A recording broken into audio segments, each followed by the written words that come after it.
be rainy, when it's going to be, what you name it, we go through the process of it. That starts early in the week, and we've been doing that, and we'll have our weekly preparation things that we do, and then we'll have our game preparation things that we do as well. If I can follow up on Dave's question, though, Fred's obviously leans back up. If both are in question, who do you have there? Yeah, we feel good about everybody that we have. That's why they're here. Yeah, so feel good about our depth that we have. Feel good about the guys that we have. You'll see the injury report a little bit later today. Has Matt Pryor been working at tackle? Feel really good about him. Yeah, about everything that he's done since he's been here. How do you approach the matchup against Crosby, and especially in the light of the injury situation? Yeah, you got to know where he is at all times. You're always going to have to know where good players are at all times and have a plan for them with different things that you do. Obviously, just like you have plans for things that you have in your notes and things that you've been through in your past for rain, snow, whatever. That's the same deal with good players. And he is a phenomenal football player. So we've thought about him quite a bit this week. And that's our job as coaches and as players to make sure that guys like that, we think about and we have a plan for. What's unique about Max Crosby? Shoot, you name it. I think for one thing, his motor is always running. He is relentless to the football. Never stopping. I always say that to our team, there's something dangerous about a team that doesn't stop coming after you, and I feel like that's how he is, and that's how good DNs are. He can rush a passer, he can stop the run, he's physical, he's fast, he's quick, he's athletic. He's an outstanding football player. Nearing the end of this week's practice, what have you seen from Jalen this week that gives you an indication of how to respond? Yeah, I think the indication of Jalen, it's not just what you look at in practice, that he's resilient. He's always been resilient, one of the most resilient people I know. And he has that. It's a great quality that he has is, being able to handle adversities in the game, handle adversities from season to season, handle adversity from game to game. And he's resilient and he's consistent about how he goes about his work. That's for darn sure. Preparation, weight room, everything that he does to get ready to play each and every game, and haven't seen a change there in anything and would never expect to. He's like a machine. He's just going to keep doing it over and over again. And that's why he's played such good winning football.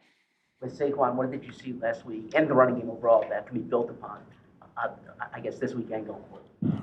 Yeah, I think that gets a little bit into scheme, as far as that goes. Obviously, don't ever want to share anything with our opponents.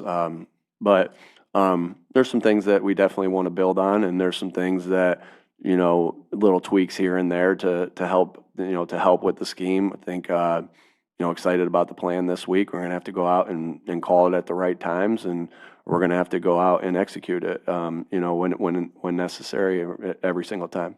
Alan mentioned that with you being a little more vocal last week, you brought some structure to the meetings. As much as you can give us, how was that? How did that unfold, and what were some of the things that you did bring to them in terms of structure? Yeah. How do I want to answer it? Yeah, I just think with that, you have a plan of attack of everything that you want to go through. How you watch the tape, how you correct the tape, how you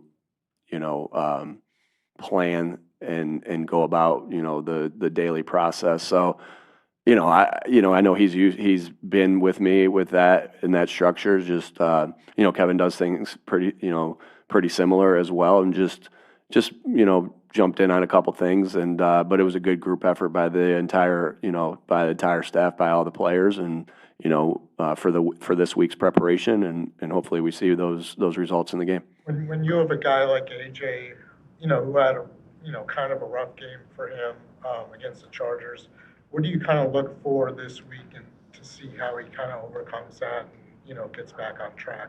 Yeah, just AJ is really consistent about his preparation, about how he goes about his business throughout the week, and what sets you up for a game, to come up and have a good game this upcoming week is about the work that you put in this week. And so seeing business as usual of how he's been going about his business and catching the football and running his routes and, walking through and being where he's supposed to be on plays. So just consistency where you are throughout the week. Yesterday, Kevin mentioned that there are times whenever there's too much, I'm paraphrasing because I'm trying to, he'll go to you for help. He'll ask for help on certain things in a week in terms of workflow and such. Like, how do you, from your role, act in service to that? Yeah, obviously, we've been through a lot of, different scenarios, have different, things that we think through. If, he's asking me a question about a certain thing, I'll dip into my notes, dip into my memory, dip into our film. Hey, I think we ran that in 2018 against this team, and talk through it. And that's always a checks and balances system that we have with everybody. Couple more. What's your reaction to Phil Rivers coming back? I'm sorry. What's your reaction to Phil Rivers coming back?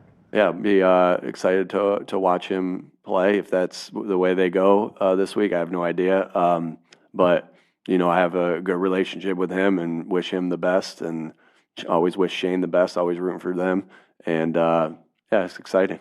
Heard you say a bunch of times that you won't coach a player with a drop and just say catch the football. You want to have specific coaching behind it. What's the origin of that for you?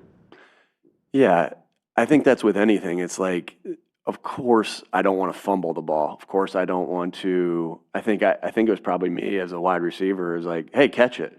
Well, no shit, And like, I know I want to catch it, but what can you do to help me do that better? And sometimes the answer is just chuck the ball at me as hard as you can 100 times. Right. But sometimes it's my hands were turned the wrong way. And sometimes I didn't catch the ball at my eye level. And sometimes it's the basic fundamentals of why, and sometimes you just need reminders of that. Like, hey, and it's no different than if you would slip in at the top of a route. Like, hey, don't slip. Well, I got it. Like, that's not part of the plan. But it's the specific detail of what you're trying to coach and what you're trying to do.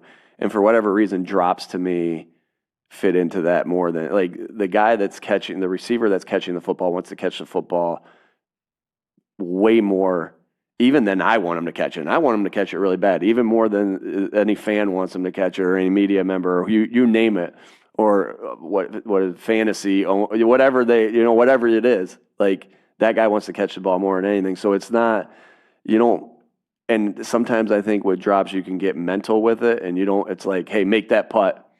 Like, shit, well, all right, try. And so you don't want to ever get that into that moment where you make it a mental thing. You just want to correct it. And so that's kind of the origin. I think that's probably my origin of me playing wide receiver, and kind of how I went about it and how I felt. Sometimes your experiences that you have dictate some of the things that you do. All right. Thanks, folks. Nick Sirianni Live, presented by Premier Orthopedic.